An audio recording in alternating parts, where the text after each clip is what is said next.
मजदूर समझकर सबने ठुकराया। जब सच्चाई सामने आई तो रिश्ते भी कांप गए। दोस्तों, बस अड्डे पर उस दिन अजीब सी हलचल थी। सुबह का वक्त था, लेकिन प्लेटफॉर्म पर भीड़ ऐसी जैसे शाम का पीक टाइम हो। लोग अपनी अपनी जिंदगी का बोझ उठाए इधर उधर भाग रहे थे। कोई बस पकड़ने की जल्दी में था, कोई किसी को छोड़ने आया था और कोई बस यूं ही वक्त काट रहा था। तभी भीड़ को चीरती हुई एक बेहद खूबसूरत लड़की तेजी से दौड़ती हुई दिखाई दी। नीले रंग की ड्रेस, खुले बाल, आंखों में डर और चेहरे पर एक अजीब सी मजबूरी। उसकी उम्र मुश्किल से 21-22 साल रही होगी। वो बार बार पीछे मुड़कर देख रही थी, जैसे कोई उसका पीछा कर रहा हो। उसी पल वो लड़की सीधे जाकर एक मजदूर से टकरा गई। मजदूर की उम्र करीब 26-27 साल रही होगी। साधारण कपड़े, कंधे पर एक पुराना बैग, चेहरे पर मेहनत की थकान और आंखों में गहराई। टक्कर इतनी जोर की थी कि दोनों लड़खड़ा गए। देखकर नहीं चल सकती क्या? मजदूर के मुंह से गुस्से में शब्द निकले। लड़की ने कांपती आंखों से उसकी तरफ देखा। कुछ सेकंड तक वो कुछ बोली ही नहीं। फिर अचानक बिना सोचे समझे उसके मुंह से जो निकला उसने पूरे प्लेटफॉर्म को हिला दिया। मुझसे शादी कर लो। मजदूर सन रह गया। उसके हाथ से बैग गिर गया। आंखें फैल गईं। दिल जैसे एक पल के लिए धड़कना भूल गया। क्या क्या कहा तुमने? उसकी आवाज कांप रही थी। लड़की ने उसका हाथ कसकर पकड़ लिया। अब उसकी आंखों में डर से ज्यादा जिद थी। हाँ, मुझसे शादी कर लो, अभी इसी वक्त। आसपास खड़े लोग रुक गए। कोई मुस्कुरा रहा था, कोई हंस रहा था और कोई वीडियो बनाने लगा। मजदूर में हाथ छुड़ाने की कोशिश की। पागल हो गई हो क्या? मुझे नहीं पता तुम कौन हो। लड़की की सांसें तेज थीं। मुझे भी नहीं पता तुम कौन हो, लेकिन अभी तुम ही मेरी जिंदगी हो। इतने में प्लेटफॉर्म के दूसरे सिरे से 4 सिक्योरिटी गार्ड तेजी से आते दिखाई दिए। काले कपड़े, आंखों पर चश्मा और चेहरे पर सख्ती। उनके साथ एक युवक था। महंगे कपड़े, महंगी घड़ी और आंखों में घमंड। गार्ड ने आते ही मजदूर की कॉलर पकड़ ली। दूसरे ने उसकी गर्दन पर बंदूक टिका दी। मैडम को छोड़ दो। आवाज में धमकी साफ थी। मजदूर की सांस रुक गई। उसने जिंदगी में पहली बार इतनी करीब से मौत को देखा था। और तभी लड़की चीख पड़ी, रुक जाओ। पूरा प्लेटफॉर्म शांत हो गया। वो लड़की आगे बढ़ी, मजदूर के सामने खड़ी हो गई और अगले ही पल उसने वो कहा जिसने सबको हैरान कर दिया, ये मेरा होने वाला पति है। वो युवक गुस्से से लाल हो गया। क्या बकवास कर रही हो तुम? लड़की की आवाज अब शांत थी, लेकिन बेहद मजबूत। अब मेरी जिंदगी में तुम्हारा कोई हक नहीं है। ये मेरा होने वाला पति है। युवक की मुट्ठियां भींच गईं। तुम एक मजदूर से शादी करोगी? लड़की ने बिना झिझक जवाब दिया, हाँ, कम से कम ये इंसान है। कुछ पल तक तीखी बहस हुई। फिर पुलिस बुला ली गई। भीड़ को हटाया गया। बाहर काली गाड़ियों का काफिला आकर रुका। हर गाड़ी से सुरक्षा गार्ड उतरे। फिर बीच वाली गाड़ी का दरवाजा खुला। एक रौबीला आदमी बाहर निकला। सफेद बाल, सख्त चेहरा और आंखों में रुतबा। लड़की का पिता। उन्होंने आते ही लड़की का हाथ पकड़ा। बहुत हो गया, अब घर चलो। लड़की ने पीछे मुड़कर उस मजदूर की तरफ देखा। उसकी आंखों में डर भी था और उम्मीद भी। इन्हें भी साथ ले चलिए। क्या? पिता चौंक गए। मैं इनसे शादी करूंगी। लड़की की आवाज कांप रही थी, लेकिन इरादा अटल था। इज्जत, समाज और बदनामी, सब कुछ दांव पर लग गया। और उसी दिन बिना खुशी, बिना रजामंदी, बिना किसी की दुआ के शादी हो गई। वो मजदूर लड़का अचानक एक ऐसी दुनिया में आ गया जहां फर्श संगमरमर के थे, जहां खाना चांदी की प्लेट में परोसा जाता था और जहां इंसानों को उनकी हैसियत से तोला जाता था। लेकिन इस घर में उसे इंसान नहीं समझा गया। डाइनिंग टेबल पर उसे कभी बैठने नहीं दिया गया। कभी कहा गया, तुम बस अड्डे पर खुले में खाते थे ना, नीचे बैठकर खाने की आदत होगी। वो चुप रहता। कभी कोई भाई हंसता, कभी कोई बहन मजाक उड़ाती। मजदूर जी, आज बोझ नहीं उठाओगे? सब हंसते। वो सब सहता रहा। एक दिन उसने हिम्मत जुटाई और कुछ कहने की कोशिश की। तभी लड़की के दादाजी की आवाज गूंजी, बस, ये इस घर का दामाद है, इसे नीची नजर से देखना बंद करो। कमरे में सन्नाटा छा गया, लेकिन ताने रुके नहीं। दादाजी के जाते ही फिर वही फुसफुसाहटें लौट आईं। डाइनिंग हॉल में चांदी की प्लेटें सजी थीं, तरह तरह के पकवान रखे थे। वो लड़का चुपचाप एक कोने में खड़ा था। लड़की ने हल्के से कहा, आप यहां बैठ जाइए। लेकिन उसकी मां ने तुरंत टोक दिया, अरे रहने दो, इन्हें इसकी आदत नहीं होगी, बस अड्डे पर ही खाते पीते रहे होंगे। हंसी की एक हल्की लहर उठी। भाई ने चुटकी ली।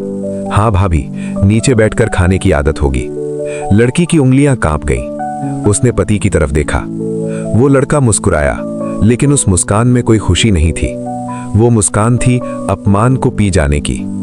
वो चुपचाप नीचे बैठ गया। उस रात पहली बार लड़की रोई।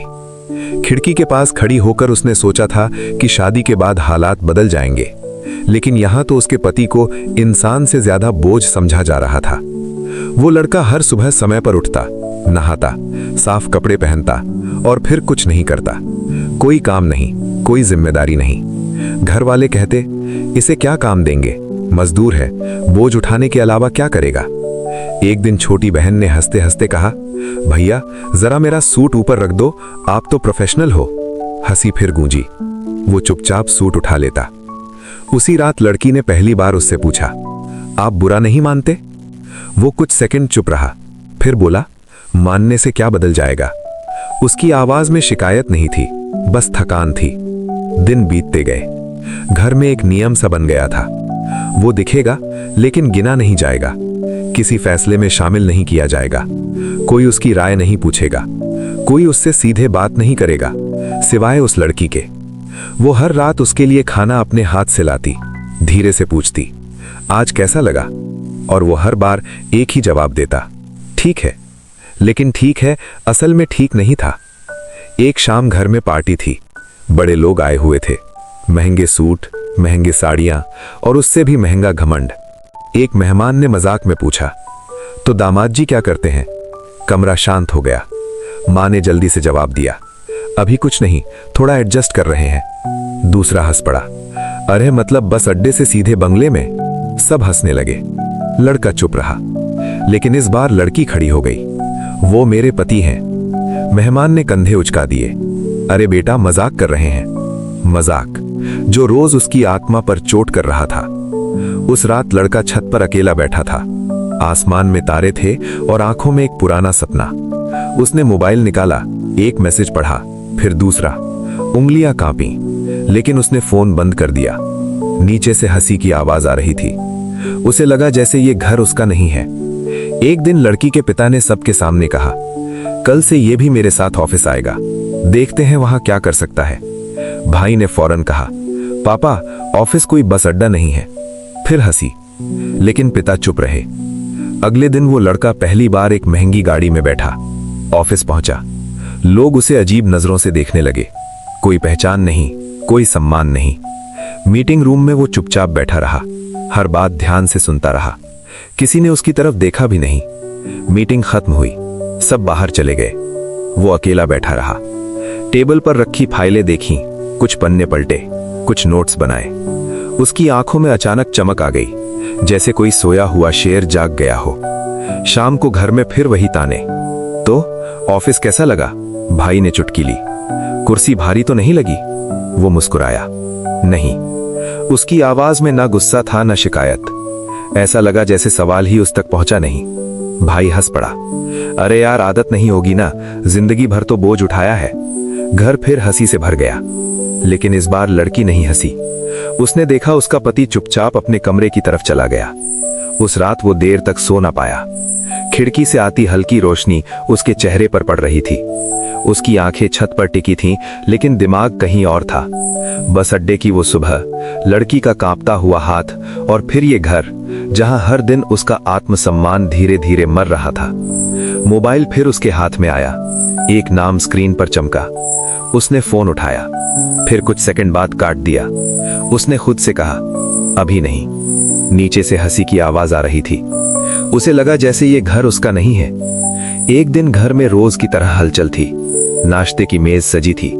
वो समय पर आया, साफ कपड़े, शांत चेहरा। मां ने देखा, फिर अनदेखा कर दिया। भाई मोबाइल में व्यस्त था। बहन ने हल्की सी हंसी फेंकी, आज जल्दी तैयार हो गए। भाई ने ताना मारा, हाँ मजदूर को भी जरूरी काम। वो कुछ नहीं बोला। लेकिन लड़की ने देखा, आज उसकी आंखों में वो पुरानी थकान नहीं थी। आज वहां एक फैसला था। ऑफिस में आज माहौल अलग था। रिसेप्शन पर खड़े लोग उसे ज्यादा ध्यान से देख रहे थे। वो सीधे मीटिंग रूम में गया। कुछ ही देर में एक के बाद एक बड़े लोग आने लगे। पिता हैरान थे। आज ये सब क्यों बुलाए गए हैं? उन्होंने सेक्रेटरी से पूछा। सेक्रेटरी रुकी। सर, ये मीटिंग दामाद जी ने बुलवाई है। पिता चौंक गए। मीटिंग शुरू हुई। वो चुपचाप खड़ा था। स्क्रीन पर प्रेजेंटेशन चला। पहली स्लाइड, कंपनी का नाम। दूसरी, भविष्य की योजना। तीसरी, वो मॉडल जिस पर महीनों से काम अटका था। कमरे में सन्नाटा छा गया। ये वही हल था जो किसी से नहीं निकल रहा था। पिता की आंखें फैल गईं। ये किसने बनाया? वो आगे बढ़ा, शांत आवाज में बोला, मैंने। कमरे में बैठे लोग एक दूसरे का चेहरा देखने लगे। भाई का चेहरा उतर गया। तुम? वो मुस्कुराया। हाँ। मीटिंग खत्म होते होते सबकी राय बदल चुकी थी। एक सीनियर डायरेक्टर ने कहा, अगर ये लागू हुआ तो कंपनी कई साल आगे निकल जाएगी। पिता कुर्सी पर बैठ गए। उन्हें पहली बार एहसास हुआ कि ये लड़का सिर्फ बस अड्डे का मजदूर नहीं हो सकता। शाम को घर में एक अजीब सी बेचैनी थी। पिता बार बार सोच में डूब रहे थे। भाई चुप था। बहनें फुसफुसा रही थीं। लड़की अपने कमरे में बैठी थी। उसका दिल तेज धड़क रहा था। दरवाजा खुला। वो अंदर आया। आज सब ठीक रहा? उसने पूछा। लड़की ने सिर हिलाया। आपने कुछ छुपाया है। वो कुर्सी पर बैठ गया। धीरे से बोला, मैंने छुपाया नहीं, बस इंतजार किया। किस बात का? उसकी आवाज भर आई। इस बात का कि लोग मुझे मेरे नाम से नहीं, मेरे काम से पहचाने। उसी वक्त नीचे शोर मच गया। एक के बाद एक काली गाड़ियां आकर रुकी। घर के बाहर सूट बूट में लोग उतरे। भाई ने खिड़की से देखा। ये सब कौन है? पिता भी बाहर आए। तभी एक आदमी आगे बढ़ा, हाथ जोड़कर बोला, सर, हम आपसे मिलने आए हैं। किस सिलसिले में? पिता ने पूछा। आदमी ने नजर उठाई सीधे उस लड़के की तरफ। हम अपने सीईओ से मिलने आए हैं। पूरा घर जैसे जम गया। कौन? मां के मुंह से निकला। आदमी ने साफ शब्दों में कहा, यही। घर की दीवारें जैसे हिल गईं। भाई के हाथ से मोबाइल गिर पड़ा। बहनों की हंसी गले में अटक गई। मां की आंखों में डर आ गया। पिता ने कांपती आवाज में पूछा, ये क्या कह रहे हो? वो आगे आया। आज पहली बार उसने सिर झुकाकर नहीं, सीधा खड़े होकर बात की। हाँ, उसने कहा, मैं ही हूं। सन्नाटा। वो आगे बोला, मैंने कभी झूठ नहीं बोला, मैंने बस अपनी पहचान नहीं बताई। क्यों? पिता की आवाज टूट रही थी। उसने घर की तरफ देखा। एक एक चेहरा। क्योंकि मैं जानना चाहता था कि इंसान को उसकी हैसियत से तोला जाता है या उसके दिल से। उसकी नजर लड़की पर गई। और क्योंकि उसकी आवाज भर आई। क्योंकि एक लड़की ने मुझे बस अड्डे पर मेरी औकात नहीं, मेरी इंसानियत देखी थी। लड़की की आंखों से आंसू बहने लगे। घर में किसी के पास कोई जवाब नहीं था।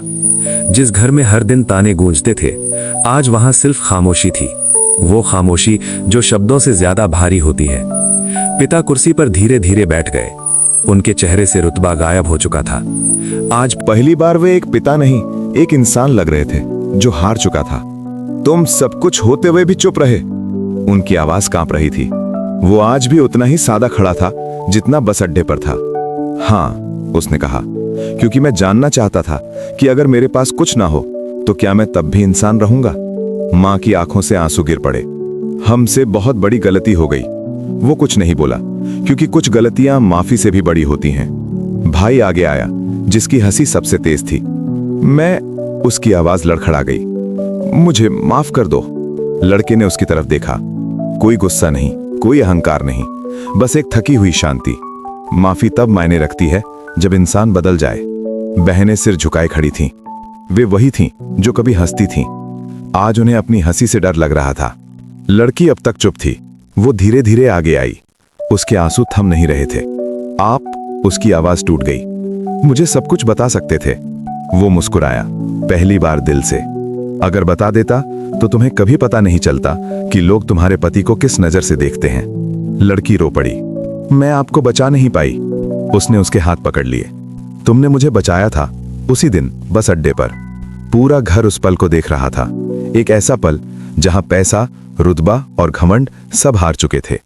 कुछ दिन बाद घर बदल चुका था। डाइनिंग टेबल वही थी, लेकिन अब वो लड़का सबके साथ बैठता था। कुर्सी अब भारी नहीं लगती थी। माँ खुद खाना परोसती थी। हर फैसले में उसकी राय पूछते थे। लेकिन वो अब भी वही था, सादा, शांत इंसान। एक दिन पिता ने पूछा, तुमने ये सब क्यों किया? वो खिड़की से बाहर देखता रहा।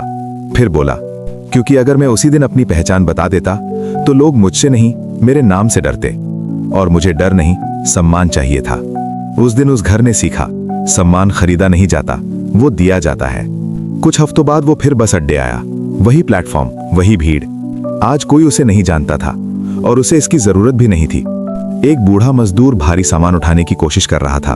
वो आगे बढ़ा, सामान उठाया। बूढ़े ने कहा, बेटा तू भी मजदूर है? वो मुस्कुराया। हाँ, उसने सच कहा था, क्योंकि मजदूर होना शर्म की बात नहीं, शर्म की बात है किसी इंसान को उसके काम से छोटा समझना। घर लौटते वक्त लड़की ने पूछा, अगर आज भी सब कुछ छोड़ना पड़े तो? वो बिना सोचे बोला, तो भी मैं वही रहूंगा जो तुम्हें बस अड्डे पर मिला था। लड़की ने उसका हाथ और कसकर पकड़ लिया, क्योंकि अब वो जान चुकी थी असली अमीरी बैंक बैलेंस में नहीं, बल्कि उस इंसान में होती है जो हालात बदल जाने पर भी ना बदले। अब आप बताइए, क्या किसी इंसान की कीमत उसकी नौकरी, कपड़ों या कुर्सी से आंकी जानी चाहिए, या उसके दिल से? और अगर ये कहानी आपके दिल को छू गई हो तो वीडियो को लाइक करें, चैनल को सब्सक्राइब करें और कमेंट में अपना शहर या गांव लिखकर बताएं कि आप ये कहानी कहां से सुन देख रहे हैं।